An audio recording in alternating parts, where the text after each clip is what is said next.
El pacificador. Un sermón para los tiempos, predicado la mañana del domingo 8 de diciembre de 1861 por Charles Haddon Spurgeon en el Tabernáculo Metropolitano, Newington, Londres. Bienaventurados los pacificadores, porque ellos serán llamados hijos de Dios. Mateo capítulo 5 y versículo 9. Esta es la séptima bienaventuranza. El número 7 está rodeado siempre de un halo de misterio. Era el número que denotaba la perfección entre los hebreos y parecería que el Salvador colocó al pacificador allí, como si casi se aproximara al hombre perfecto en Cristo Jesús. Aquel que quisiera alcanzar la bienaventuranza perfecta, en la medida que pudiera gozarse en la tierra, debería esforzarse por alcanzar esta séptima bendición y convertirse en un pacificador. Hay también un significado en la posición del texto, si toman en cuenta el contexto. El versículo que le precede habla de la bienaventuranza de los de limpio corazón, porque ellos verán a Dios. Es bueno que entendamos esto. Hemos de ser primeramente puros, después pacíficos. Nuestro carácter pacífico no ha de nacer nunca de un pacto con el pecado, ni una alianza con lo malvado. Debemos poner nuestros rostros como pedernales contra todo lo que sea contrario a Dios y a su santidad. Una vez que hayamos establecido eso en nuestras almas, podremos avanzar hacia el carácter pacífico para con los hombres. Y el versículo que sigue a continuación de mi texto también parece colocado allí a propósito. Independientemente de cuán pacíficos seamos en este mundo, seremos tergiversados y malentendidos, y eso no debe sorprendernos, pues incluso el príncipe de paz, por su propio carácter pacífico, trajo fuego a la tierra. Él mismo, aunque amó a la humanidad y no hizo mal, fue despreciado y desechado entre los hombres, varón de dolores, experimentado en quebranto. Por tanto, para que el de pacífico corazón no se sorprenda cuando se encuentre con el enemigo, se agrega en el versículo siguiente: bienaventurados los que padecen persecución por causa de la justicia, porque de ellos es el reino de los cielos. De esta manera los pacíficos no solamente son declarados bienaventurados, sino que son circundados de bendiciones. Señor, danos gracia para ascender a esta séptima bienaventuranza. Purifica nuestras mentes para que podamos ser primeramente puros, después pacíficos.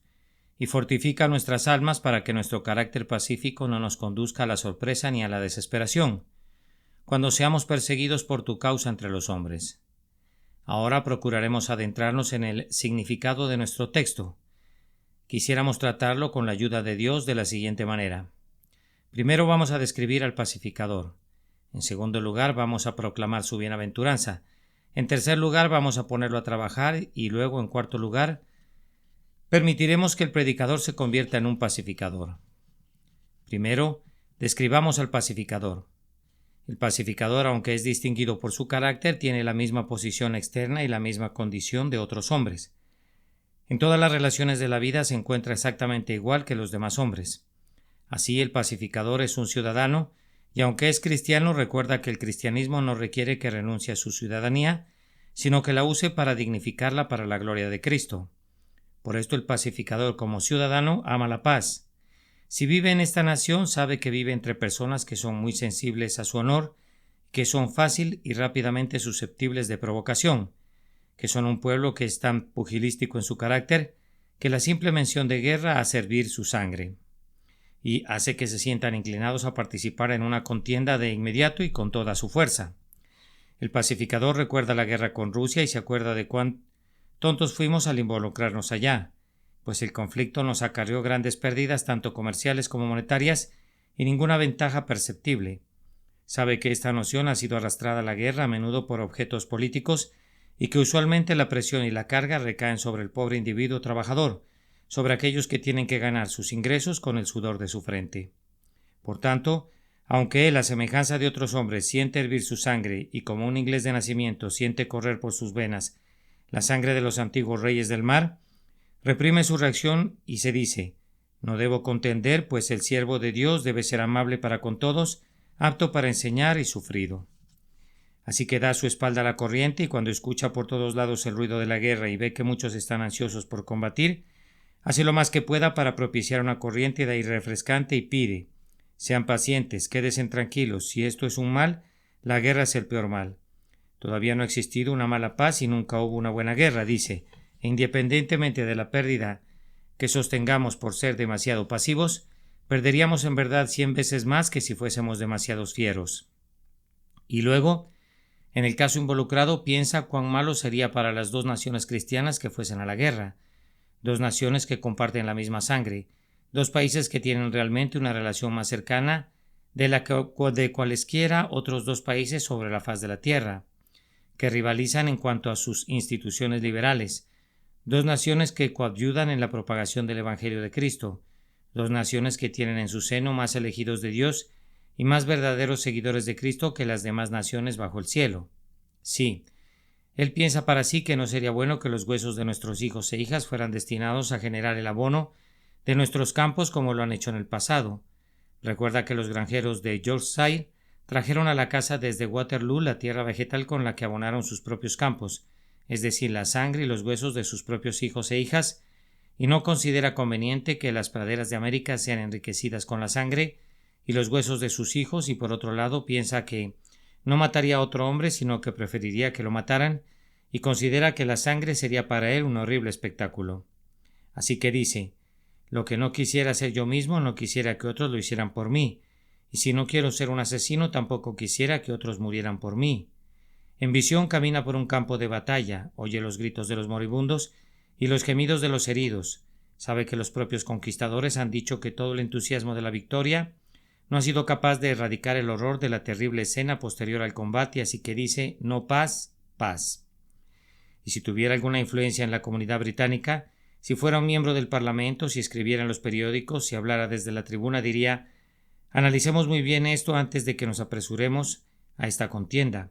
Debemos preservar el honor de nuestro país, debemos mantener nuestro derecho de ofrecer asilo a quienes huyan de sus opresores, debemos procurar que Inglaterra sea siempre el hogar seguro de todo lo rebelde que huya de su rey, y sea un lugar del que los oprimidos no fueran expulsados nunca por la fuerza de las armas. Pero a pesar de todos estos argumentos, dice, ¿no puede mantenerse todo esto sin necesidad del derramamiento de sangre? Y les pide a los oficiales de la ley que analicen muy bien todo y traten de comprobar si, tal vez, solo se cometió un descuido que pudiera ser perdonado y condonado sin necesidad del derramamiento de sangre y sin necesidad de desenvainar la espada. Bien, piensa que la guerra es monstruosa, que en el mejor de los casos es cruel y que es el peor de todos los azotes, y considera a los soldados como las rojas ramitas de una vara sangrienta, y le ruega a Dios que no hiera a la nación culpable de esta manera, sino que guardemos la espada por algún tiempo, para que no nos veamos sumidos en problemas, sobrecogidos de aflicción y expuestos a la crueldad que puede llevar a miles a la tumba y a multitudes a la pobreza. Así actúa el pacificador y siente que mientras actúa así, su conciencia lo justifica y es bienaventurado, y los hombres reconocen un día que él era uno de los hijos de Dios. Pero el pacificador no es solamente un ciudadano, sino que también es un hombre, y si alguna vez no se mete en la política en general, como hombre, piensa que su política personal ha de ser siempre la de la paz. Por ello, si viera su honor manchado, no lo defendería. Considera que enojarse con sus semejantes sería una mayor mancha para su honor que soportar un insulto. Escucha que otros dicen: si pisoteas a un gusano, respingará. Pero él dice: yo no soy un gusano sino un cristiano, y por eso no respingo, excepto para bendecir la mano que me golpea y para orar por aquellos que malignamente abusan de mí. Tiene su temperamento, pues el pacificador puede enojarse, y ay del hombre que no se enoje. Sería como Jacob, que cojeaba de su cadera, pues la ira es uno de los pies santos del alma cuando se dirige en la dirección correcta, pero aunque se enoje ha aprendido el mandamiento: airaos, pero no pequéis, y no se ponga el sol sobre vuestro enojo. Cuando está en casa, el pacificador busca estar en armonía con sus sirvientes y con los de casa, prefiere tolerar muchas cosas antes que decir una palabra inoportuna, y si tiene que reprender, siempre lo hace con amabilidad, diciendo: ¿por qué haces esto? ¿Por qué haces esto? No con la severidad de un juez, sino con la ternura de un padre. El pacificador podría aprender una lección, tal vez de una historia que descubrí la semana pasada cuando leía la vida del señor John Wesley.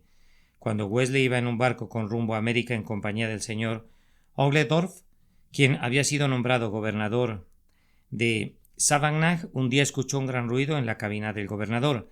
Así que el señor Wesley fue allá y el gobernador le dijo: Me atrevería a decir que usted quiere saber a qué se debe todo este ruido, señor. Tengo un buen motivo para ello.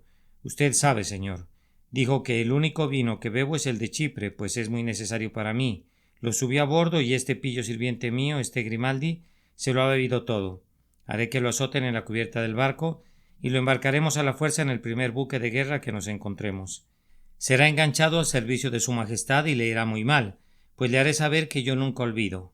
Su señoría, le respondió el señor Wesley, entonces yo espero que usted no peque nunca. La reprensión fue tan oportuna, tan aguda y tan necesaria que el gobernador replicó al instante: «Ay, señor, yo sí peco y he pecado en lo que acabo de decir. Por lo que me ha dicho será perdonado, espero que no vuelva a hacerlo». De esta manera el pacificador piensa siempre que, puesto que él mismo es un pecador responsable ante su propio señor, es mejor que no sea un patrón muy duro para con sus siervos, para no provocar a su Dios si los provoca a ellos. El pacificador va también más allá y cuando tiene compañía algunas veces se enfrenta con menosprecios e incluso con insultos, pero aprende a soportar todo esto pues considera que Cristo sufrió tal contradicción de pecadores contra sí mismo. El santo Cotton Mather, un grandioso teólogo puritano de los Estados Unidos, había recibido un sinnúmero de cartas anónimas que lo ultrajaban grandemente. Habiéndolas leído y guardado, puso una cinta de papel alrededor de ellas y escribió sobre esa cinta, cuando colocó las cartas sobre un estante: «Líbelos, Padre, perdónalos». Eso es lo que hace el pacificador. Dice: de todas estas cosas son líbelos, Padre, perdónalos. Y no se apresura a defenderse, sabiendo que aquel a quien sirve cuidará de que su buen nombre sea preservado si él mismo se cuida de su caminar en medio de los hombres. Se mete a un negocio y a veces le ocurre al pacificador que se dan ciertas circunstancias en las que se ve grandemente tentado a acudir a la ley, pero no acude nunca, a menos que se vea obligado a hacerlo, pues él sabe que involucrarse con los procesos legales es como jugar con herramientas filosas, y que incluso los que son hábiles en el uso de esas herramientas se cortan los dedos. El pacificador recuerda que la ley es sumamente beneficiosa para aquellos que la ejercen profesionalmente. Sabe también que mientras los hombres dan una moneda de plata al ministerio para el bien de sus almas y mientras pagan una guinea a su médico para el bien de sus cuerpos, tienen que gastar 100 libras esterlinas o hasta 500 como adejala para su abogado en la Corte Suprema de Justicia. Así que dice: no, es preferible que yo sea agraviado por mi adversario y que él saque una ventaja, a que los dos tengamos que perderlo todo. Así que pasa por alto algunas de estas cosas y descubre que a la larga no pierde más por renunciar a sus derechos algunas veces. Hay momentos en los que se ve obligado a defenderse, pero aún entonces está listo para cualquier negociación, dispuesto a ceder en cualquier momento y bajo cualquier circunstancia. Ha aprendido el viejo adagio que reza: una onza de prevención es mejor que un kilo de remedio, y lo tiene en cuenta para ponerse de acuerdo con su adversario pronto, entre tanto que está con él en el camino, y no se involucra en la contienda, sino que la evita, y si no pudiera evitarla, busca acabarla tan pronto como sea posible, como delante de Dios. Y luego, el pacificador es un vecino, pero no busca nunca entrometerse en las disputas de sus vecinos, y menos aún si se trata de una disputa entre su vecino y su esposa, pues sabe muy bien que si esos dos están en desacuerdo, pronto estarán de acuerdo en estar en desacuerdo con él. Si se entrometiera con ellos, si se llegara a solicitar su intervención cuando hay una disputa entre dos vecinos, nunca los incita a la animosidad, sino que les dice: no hacen bien. Hermanos míos, ¿por qué contender el uno contra el otro? Y aunque no apoya al lado culpable, sino que busca hacer justicia, siempre mitiga su justicia con misericordia, y le dice al que ha sido afectado: ¿no puedes tener la nobleza de perdonar? Y a veces se coloca entre los dos cuando están muy enojados, y recibe los golpes procedentes de ambos lados, pues sabe que eso hizo Jesús, que recibió los golpes de su Padre y los que le propinamos nosotros también, de tal forma que sufrió en lugar nuestro, para que se diera la paz entre Dios y el hombre. Así actúa el pacificador, siempre que es llamado a realizar sus buenos oficios y más especialmente si su condición le permite hacerlo con autoridad. Se esfuerza, cuando se sienta en el tribunal, para no llevar el caso a juicio si pudiera arreglarse de otra manera. Si se tratara de un ministro y hubiera una diferencia en medio de su pueblo, no se mete en detalles, pues sabe muy bien que hay mucha chismografía vana, más bien dice: paz a las olas y silencio a los vientos, y así convida a los hombres a la vida. Tiene tan poco tiempo para convivir juntos, piensa que sería conveniente que vivieran en armonía, así que afirma cuán bueno y cuán delicioso es habitar los hermanos juntos en armonía. Pero además, el pacificador considera que su título más elevado es el de ser un cristiano. Siendo cristiano, se une a alguna iglesia cristiana y allí como pacificador es como un ángel de Dios. Incluso hay iglesias que están doblegadas por las debilidades, y esas debilidades son la causa de que los cristianos y las cristianas difieran algunas veces. Así que el pacificador dice: esto es indigno, hermano mío, vivamos en paz. Y recuerda lo que Pablo dijo: ruego a Evodia y a Síntique que sean de un mismo sentir en el Señor. Y piensa que si Pablo les rogó a estas dos mujeres que fueran de un mismo sentir, la unidad debe ser algo bendito y trabaja para lograrla. Y algunas veces el pacificador, cuando detecta que podrían brotar algunas diferencias entre su denominación y otras denominaciones, acude a la historia de Abraham y lee cómo los pastores de Abraham contendían con los pastores de Lot, y nota que en el mismo versículo dice: y el cananeo y el fereceo habitaban entonces en la tierra. Entonces considera que era una vergüenza que allí donde habían fereceos de quienes cuidarse, los seguidores del verdadero Dios tuvieran desacuerdos. Dice a los cristianos: no hagan esto, pues hacemos que el diablo se divierta, deshonramos a Dios, dañamos nuestra propia causa, arruinamos las almas de los hombres, y dice: envainen sus espadas, guarden la paz y no luchen entre ustedes.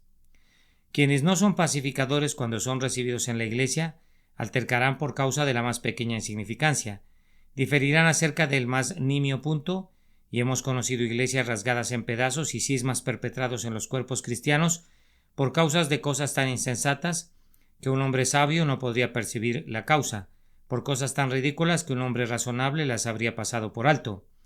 El pacificador dice: seguid la paz con todos, especialmente ora para que el Espíritu de Dios, que es el Espíritu de paz, descanse sobre la iglesia en todo el momento, haciendo uno de todos los creyentes, para que siendo uno en Cristo el mundo sepa que el Padre ha enviado a su Hijo al mundo, pues su misión fue anunciada con un cántico angélico: gloria a Dios en las alturas, y en la tierra paz, buena voluntad para con los hombres. Ahora, yo confío que en la descripción que he hecho del pacificador haya podido describir a algunos de ustedes, pero me temo que la mayoría tendría que decir: bien, en muchos aspectos me quedo corto. Sin embargo, yo todavía agregaría esto: si hubiese dos cristianos aquí presentes que tengan alguna diferencia entre ellos, yo quisiera ser un pacificador y les pediría que fuesen también pacificadores. Los espartanos habrían altercado entre ellos, y el rey de Esparta, Aris, ordenó que ambos se reunieran con él en un templo. Cuando ambos llegaron allí, escuchó sus perspectivas quejas y le dijo al sacerdote: cierra con llave las puertas del templo. Estos dos no podrán salir nunca hasta que lleguen a un acuerdo. Y allí dentro del templo dijo: es impropio diferir, así que eliminaron de inmediato sus diferencias y se fueron. Si esto se hizo en el templo de un ídolo, con mayor razón debe hacerse en la casa de Dios. Y si el espartano pagano hizo esto, con mayor razón debe hacerlo el cristiano, el creyente en Cristo. En este preciso día, aléjense de toda amargura y de toda malicia, y dígase en el uno al otro: si en algo me has ofendido, queda perdonado, y si en algo te he ofendido, confieso mi error. Que la disensión quede subsanada, y como hijos de Dios guardemos la unión del uno para con el otro. Bienaventurados aquellos que puedan hacer esto, pues bienaventurados los pacificadores. Habiendo descrito de esta manera al pacificador, seguiré adelante para declarar su bienaventuranza. Bienaventurados los pacificadores, porque ellos serán llamados hijos de Dios. Un triple reconocimiento está implicado. Primero, es bienaventurado, esto es, Dios lo bendice, y yo sé que aquel a quien Dios bendice es bendito, y aquel a quien Dios maldice es maldito. Dios le bendice desde el más alto cielo. Dios le bendice a semejanza de Dios. Dios le bendice con las abundantes bendiciones que están atesoradas en Cristo. Y mientras Él es bendito de Dios, esa bendición es esparcida a través de su propia alma. Su conciencia da testimonio que, como a los ojos de Dios, por medio del Espíritu Santo, ha buscado honrar a Cristo entre los hombres. Mas especialmente es bendito mayormente cuando es más asediado por las maldiciones. Así persiguieron a los profetas que fueron antes de vosotros. Y aunque ha recibido el mandamiento de regocijarse en todo momento, tiene el mandamiento especial de estar sumamente alegre cuando es maltratado. Por tanto, si por hacer el bien es llamado a sufrir, lo acepta tranquilo y se goza de llevar de esta manera una parte de la cruz del Salvador. Cuando se retira a su cama, ningún sueño de enemistad turba su descanso. Se levanta y se va a su trabajo y no teme el rostro de ningún hombre, pues puede decir: solo tengo en mi corazón amistad hacia todos, y si es atacado por la calumnia o sus enemigos fraguan una mentira en su contra, puede decir a pesar de todo: el que forjó y el que lanzó el dardo, ambos cuentan en mi corazón con un interés de hermano. Amando a todos, es de esta manera pacífico en su propia alma y es bienaventurado como uno que hereda la bendición del Altísimo. Y con cierta frecuencia sucede que es bendecido incluso por el malvado, pues aunque no le quisieran decir nada bueno, no pueden evitarlo. Venciendo el mal con el bien, ascuas amontonará sobre sus cabezas y derretirá la frialdad de su enemistad, hasta que ellos mismos lleguen a decir: es un buen hombre. Y cuando muera, aquellos a quienes ha reconciliado dirán sobre su tumba: sería muy bueno que el mundo viera más personas semejantes a él. No habría ni la mitad de refriegas ni la mitad del pecado que hay, si hubiera más personas semejantes a él. En segundo lugar, podrán observar que el texto no dice únicamente que es bienaventurado, sino que agrega que es uno de los hijos de Dios. Esto es por adopción y gracia, pero la pacificación es una dulce evidencia de la obra interna del Espíritu pacificador. Además, como un hijo de Dios, tiene una semejanza a su Padre que está en el cielo. Dios es pacífico, longánimo y tierno, lleno de misericordia, piedad y compasión. Así es este pacificador. Siendo a semejanza de Dios, lleva la imagen de su Padre. De esta manera da testimonio a los hombres que es uno de los hijos de Dios. Como uno de los hijos de Dios, el pacificador tiene acceso a su Padre. Se acerca a él con confianza diciendo: Padre nuestro, que estás en los cielos. Cosas que no se atrevería a decir si no pudiera argumentar con una clara conciencia. Perdónanos nuestras deudas como también nosotros perdonamos a nuestros deudores. Siente un lazo de hermandad con el hombre y por eso se siente que puede regocijarse en la paternidad de Dios. Se acerca con confianza y con intenso deleite a su Padre que está en el cielo, pues es uno de los hijos del Altísimo que hace el bien tanto al malagradecido como al que es malo. Y todavía hay una tercera palabra de reconocimiento en el texto: serán llamados hijos de Dios. No solamente lo son, sino que serán llamados así. Incluso sus enemigos los llamarán así. Incluso el mundo dirá: ah, ese hombre es un hijo de Dios. Tal vez, amados, no hay nada que impacte tanto a los impíos como el comportamiento pacífico de un cristiano bajo los insultos. Hubo una vez un soldado en la India, un tipo muy fornido que había sido antes de alistarse en el ejército un pugilista y después había realizado muchos hechos de valor. Cuando fue convertido a través de la predicación de un misionero, todos sus compinches lo convirtieron en el hazmerreír. Consideraban imposible que un hombre que hubiera sido como él se convirtiera en un cristiano pacífico. Así que un día, cuando celebraban una comida, uno de ellos le arrojó protervamente a su cara y a su pecho un recipiente lleno de sopa escaldante. El pobre hombre rasgó sus vestidos para secarse el viento líquido y, sin embargo, guardando su compostura en medio de su excitación, dijo: yo soy un cristiano, yo debo esperar esto, y les sonrió. El que lo hizo comentó: si yo hubiera sabido que lo tomarías de la manera que lo hiciste, no lo habría hecho nunca. Lamento haberlo hecho. La paciencia del hombre reprendió la malicia de ellos, y todos dijeron que era un cristiano. De esta manera fue llamado un hijo de Dios. Vieron en él una evidencia que era para ellos sumamente impactante, porque sabían que ellos no podían haber hecho lo mismo. Cuando el señor Kipling de Exeter iba caminando por un día en la calle, un hombre malvado lo empujó desde la calle para que cayera en el cauce, y cuando caía en el cauce, el hombre dijo: cae ahí, John Bunyan, pues eso es lo único bueno para ti.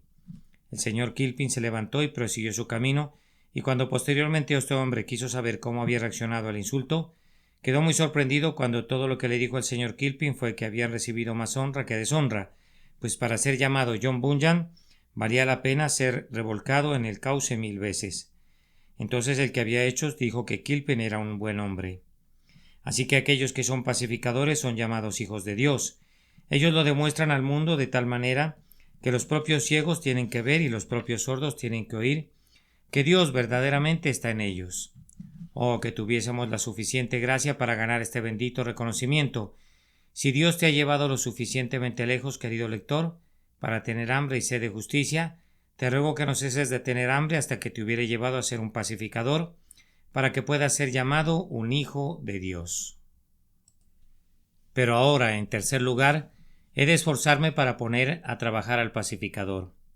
Ustedes tienen que hacer mucho trabajo, no lo dudo, en sus propios hogares y en sus propios círculos de conocidos. Vayan y háganlo. Recordarán bien aquel texto de Job: ¿se comerá lo desabrido sin sal? ¿Habrá gusto en la clara del huevo?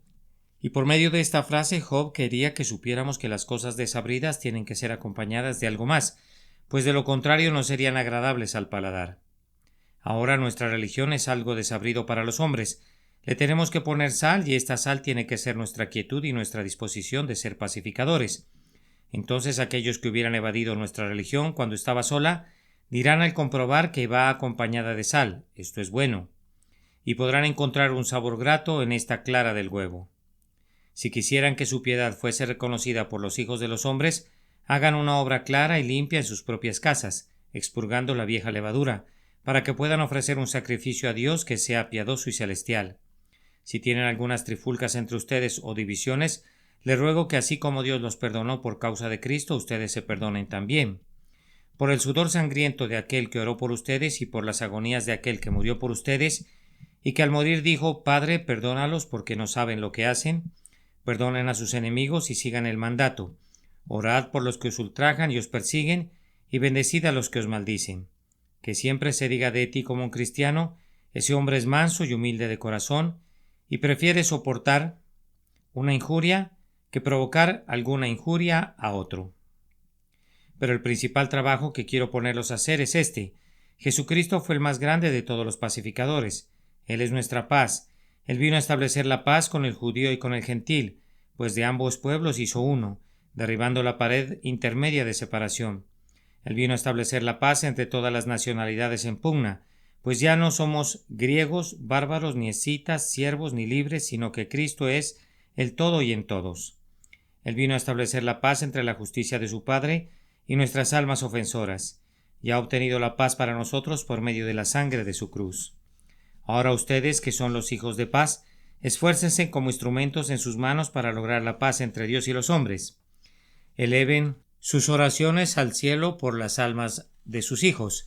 No permitan que cesen jamás las súplicas por las almas de todos sus conocidos y parientes. Oren por la salvación de todos sus semejantes que perecen. Así serán pacificadores. Y cuando hubieren orado, usen todos los medios a su alcance. Prediquen si Dios les ha dado esa habilidad. Prediquen la palabra de vida que reconcilia con el Espíritu Santo enviado del cielo. Enseñen si no pueden predicar. Enseñen la palabra. Insten a tiempo y fuera de tiempo. Siembren junto a todas las aguas, pues el Evangelio habla mejor que la sangre de Abel y clama la paz para los hijos de los hombres. Escríbanles a sus amigos acerca de Cristo, y si no pueden hablar mucho, hablen un poco de Él, pero establezcan como el objetivo de su vida ganar a otros para Cristo. No se queden satisfechos nunca con ir solos al cielo. Pídale al Señor que puedan ser los padres espirituales de muchos hijos, y que Dios los bendiga permitiéndoles participar grandemente en la recolección de la cosecha del Redentor. Doy gracias a Dios porque hay muchos entre ustedes que están vivos al amor de las almas. Mi corazón se alegra cuando oigo acerca de las conversiones y cuando recibimos a los convertidos, pero me siento más alegre cuando muchos de ustedes, convertidos por mi propia instrumentalidad, bajo Dios, son utilizados como los medios de conversión de otros. Hay hermanos y hermanas aquí que me presentan constantemente, que nos visitaron por primera vez gracias a ellos, sobre quienes vigilaron y oraron y finalmente fueron presentados al ministro para que él oyera su confesión de fe. Esos pacificadores son bienaventurados. Han salvado de muerte un alma y han cubierto multitud de pecados. Los que enseñan la justicia a la multitud resplandecerán como las estrellas a perpetua eternidad. Ellos en verdad en el propio cielo serán llamados hijos de Dios. La genealogía de este libro, en el que están escritos los nombres de todo el pueblo del Señor, registrará que por medio de Dios, el Espíritu Santo, ellos llevaron almas al vínculo de paz a través de Jesucristo. Por último, el ministro tiene ahora que practicar su propio texto y esforzarse por medio de Dios, el Espíritu Santo, para ser un pacificador esta mañana. Hablo en esta mañana a una multitud de personas que no saben nada de la paz, pues no hay paz, dijo mi Dios, para los impíos. Los impíos son como el mar en tempestad, que no puede estarse quieto y sus aguas arrojan cieno y lodo. Yo no les hablo movido por algún deseo de establecer una falsa paz con sus almas. Hay de los profetas que dicen paz, paz y no hay paz. Antes que nada, permítanos hacer un sólido trabajo sobre este asunto, exponer al que no tiene paz el estado bélico de su alma. Oh alma, tú estás en guerra. Esta mañana con tu conciencia has procurado tranquilizarla, pero te remorderá. Has encerrado al cronista de la ciudad de alma humana en un lugar oscuro y has construido una pared delante de su puerta. Pero aún así, cuando le sobrevengan sus espasmos, tu conciencia tronará contra ti y dirá: esto no es correcto. Este es el sendero que conduce al infierno. Este es el camino de la destrucción. Oh, para algunos de ustedes la conciencia es como un fantasma que los ronda de día y de noche. Ustedes conocen el bien, aunque elijan el mal. Se espinan sus dedos con las espinas de la conciencia cuando tratan de cortar la rosa del pecado. Para ustedes el camino que desciende no es fácil, está vallado y cavado, y hay muchas barras y puertas y cadenas por el camino, pero ustedes pasan por encima de todo ello resueltos a destruir sus propias almas. Oh, hay una guerra entre ustedes y su conciencia. La conciencia les dice: arrepiéntete, pero ustedes responden: no lo haré. La conciencia les dice: cierra tu tienda el domingo. La conciencia les dice: cambia este sistema de hacer negocios, eso es engañar. La conciencia dice: no se mientan el uno al otro, pues el juez está a la puerta. La conciencia dice: no tomes esa copa de licor, pues convierte al hombre en algo peor que una bestia. La conciencia dice: apártate de esa relación impúdica, acaba con ese mal, cierra tu puerta a la lujuria. Pero ustedes responden: beberé la dulzura aunque me condene, beberé mis copas e iré a los lugares que frecuento aunque perezca en mis pecados. Hay guerra entre tú y tu conciencia. La conciencia es todavía el vicerregente de Dios en tu alma. Deja que la conciencia hable un momento o dos en esta mañana. No le tengas miedo. Es tu buena amiga y aunque hable rudamente, vendrá el día en que sabrás que hay más música en los propios rugidos de la conciencia que en todas las dulces notas de sirena que adopta la lascivia para engañarte para tu ruina. Deja que hable tu conciencia. Pero además, hay guerra entre tú y la ley de Dios. Los 10 mandamientos están en tu contra en esta mañana. El primero da un paso al frente y dice: que sea maldito, pues me niega. Tiene otro Dios además de mí. Su Dios es su vientre y le rinde homenaje a su lujuria. Todos los 10 mandamientos, como 10 grandes piezas de artillería, están apuntándote el día de hoy, pues has quebrantado los estatutos de Dios y has vivido en el olvido diario de todos sus mandatos. Alma, descubrirás que es algo muy duro ir a la guerra contra la ley. Cuando la ley vino en paz, todo el monte Sinaí humeaba, e incluso Moisés llegó a decir: estoy espantado y temblando. ¿Qué harán cuando la ley venga en terror? Cuando la trompeta del arcángel te arranque de tu tumba, cuando los ojos de Dios miren llameantes a la culpa de tu alma, cuando los grandes libros sean abiertos y todo tu pecado y tu vergüenza sean publicados. ¿Podrías enfrentarte a una ley airada en aquel día? Cuando los oficiales de la ley den un paso al frente para entregarte a los atormentadores y te arrojen para siempre lejos de la paz y de la felicidad, pecador, ¿qué vas a hacer? ¿Acaso puedes morar en los fuegos eternos? ¿Acaso puedes soportar las quemaduras sempiternas? Oh hombre, ponte de acuerdo con tu adversario pronto, entre tanto que estás con él en el camino. No sea que el adversario te entregue al juez y el juez al alguacil y seas echado en la cárcel. De cierto te digo que no saldrás de allí hasta que pagues el último cuadrante. Pero pecador, ¿estás consciente de que estás en guerra contra Dios en este día? ¿Has olvidado y menospreciado a quien te hizo y ha sido tu mejor amigo? Él te ha alimentado y tú has usado tu fuerza en contra suya. Él te ha vestido, los vestidos con los que cubres tu espalda hoy son la librea de su bondad. Y sin embargo, en lugar de ser el siervo de aquel cuyo librea vistes, eres el esclavo de su mayor enemigo. El simple aire que fluye por tus fosas nasales es un préstamo de su caridad, y sin embargo tú usas ese aliento para maldecirle, o lo usas en la lascivia o en la conversación indecorosa para deshonrar sus leyes. El que te hizo se ha convertido en tu enemigo por causa de tu pecado, y tú lo odias hoy y desprecias su palabra. Tú dices: yo no le odio. Alma, entonces te exhorto, cree en el Señor Jesucristo. No, dices tú, no puedo, no haré eso. Entonces le odias. Si lo amaras, guardarías su grandioso mandato. Sus mandamientos no son gravosos, son dulces y fáciles. Creerías en su Hijo si amaras al Padre, pues todo aquel que ama al que engendró, ama también al que ha sido engendrado por él. ¿Estás así en guerra con Dios? Entonces te encuentras en una terrible condición. ¿Acaso podrías hacer frente al que viene contra ti con 10,000? ¿Podrías enfrentarte con aquel que es todopoderoso, que hace que el cielo se cimbre a su reproche y que quebranta a la serpiente tortuosa con una palabra? ¿Esperas poder esconderte de él? ¿Se ocultará alguno, dice Jehová, en escondrijos que yo no los vea? Si te escondieres en la cumbre del Carmelo, allí te buscaré y te tomaré. Y aunque te escondieres de delante de mis ojos en lo profundo del mar, allí mandaré a la serpiente y te morderá. Aunque cavases hasta el Seol, de allí te tomará mi mano, y aunque subieres hasta el cielo, de allá te haré descender. La creación es tu prisión y Él puede encontrarte cuando quiera.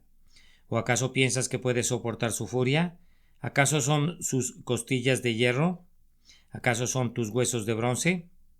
Aunque lo fueran, se derretirán como cera ante la venida del Señor, Dios de los ejércitos, pues Él es poderoso y como un león despedazará a su presa y como un fuego devorará a su adversario, porque nuestro Dios es fuego consumidor.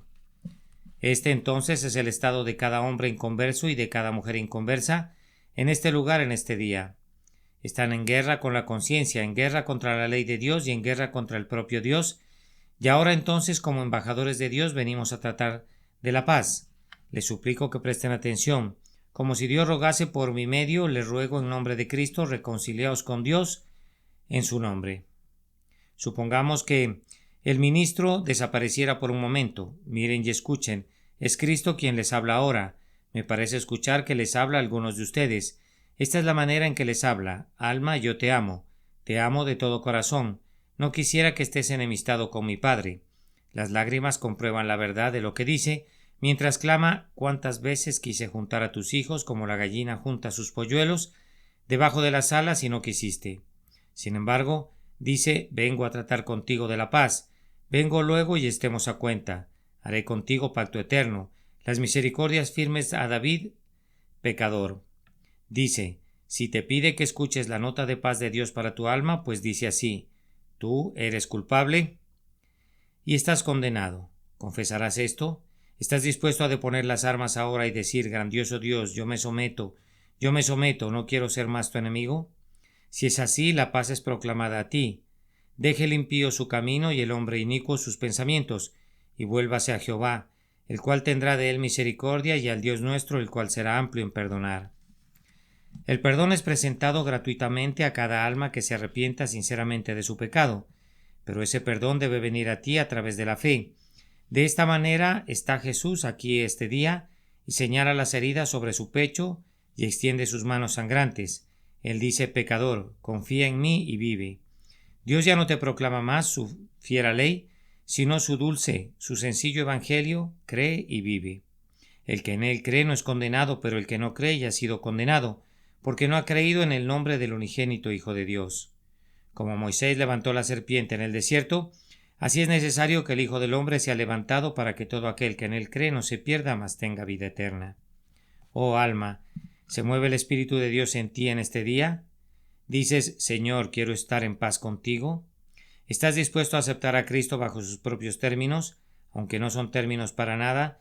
Establecen simplemente que no haya términos en el asunto, sino que te entregues cuerpo, alma y espíritu para ser salvado por Él.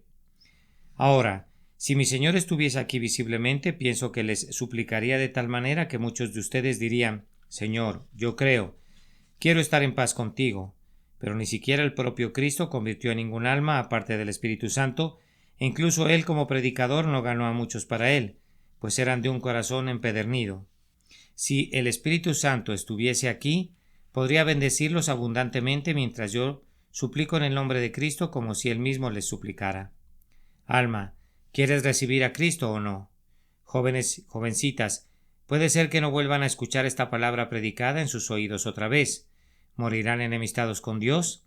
Ustedes que están sentados aquí siendo todavía inconversos, su última hora podría llegar antes de que salga el sol de otro domingo. Puede ser que ya no vean el mañana. ¿Se adentrarán en la eternidad como enemigos de Dios en vuestra mente haciendo malas obras? Alma, ¿recibirás a Cristo o no?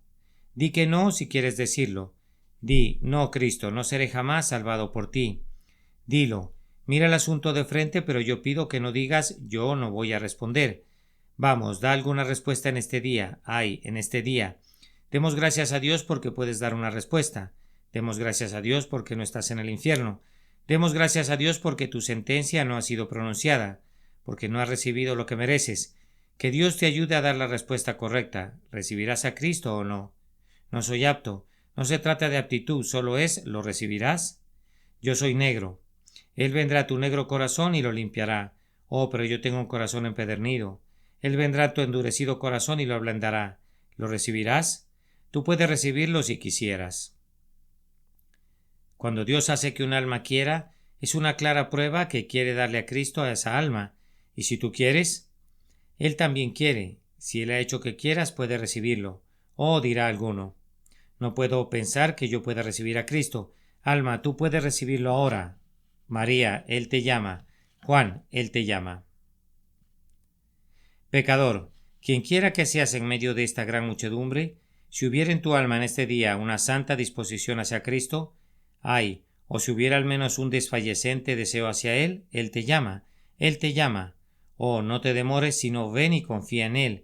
Oh, si yo tuviera un evangelio como este para predicarlo a las almas condenadas en el infierno, ¿qué efecto tendría sobre ellas? En verdad, si ellas pudieran oír el evangelio predicado a sus oídos, me parece que las lágrimas regarían sus pobres mejillas y dirían: grandioso Dios, si solo pudiésemos escapar de tu ira, nos aferraríamos a Cristo. Pero he aquí, el evangelio es predicado entre ustedes, es predicado cada día, pero se acostumbran a oírlo. Me temo como una vieja historia. Tal vez se deba a mi pobre manera de predicarlo, pero Dios sabe que si supiera cómo explicarlo mejor, lo haría. Oh Señor mío, envía un mejor embajador a estos hombres, si eso los atrajera. Envía un intercesor más sincero y un corazón más tierno, si ello los atrajera a ti. Oh, atráelos, atráelos. Nuestro corazón anhela ver que sean atraídos. Pecador, ¿recibirás a Cristo o no? Este día es el día del poder de Dios para algunas de sus almas, lo sé. El Espíritu Santo está tratando con algunos de ustedes. Señor, gánalos, conquístalos, domínalos. Tal vez digas: sí, feliz día, quiero ser conducido en triunfo, cautivo al grandioso amor de mi Señor. Alma, esto ha sido hecho si tú crees. Confía en Cristo y tus múltiples pecados son todos perdonados. Arrójate a los pies de su amada cruz y di: como gusano culpable, débil y desvalido, me arrojo en tus brazos. Sé tú mi fortaleza y mi justicia, mi Jesús y mi todo. Y si Él te rechazara, cuéntanoslo todo. Si Él te desairara, queremos enterarnos. Nunca hubo un caso así. Él siempre ha recibido a los que se acercan a Él. Él es un Salvador generoso y sincero. Oh pecador, Dios te trae para que pongas tu confianza en Él, de una vez por todas. Espíritus que moran en lo alto, afinen sus arpas nuevamente. Hay un pecador nacido a Dios en este día. Dirige tú la alabanza, oh Saulo de Tarso, y acompaña tú con la más dulce música, oh María la pecadora. Que la música resuene hoy delante del trono, pues han nacido herederos de la gloria e hijos pródigos han regresado. A Dios sea la gloria eternamente y para siempre. Amén. El pacificador. Un sermón para los tiempos predicado la mañana del domingo 8 de diciembre de 1861 por Charles Haddon Spurgeon en el Tabernáculo Metropolitano, Newington, Londres. Bienaventurados los pacificadores, porque ellos serán llamados hijos de Dios. Mateo capítulo 5 y versículo 9.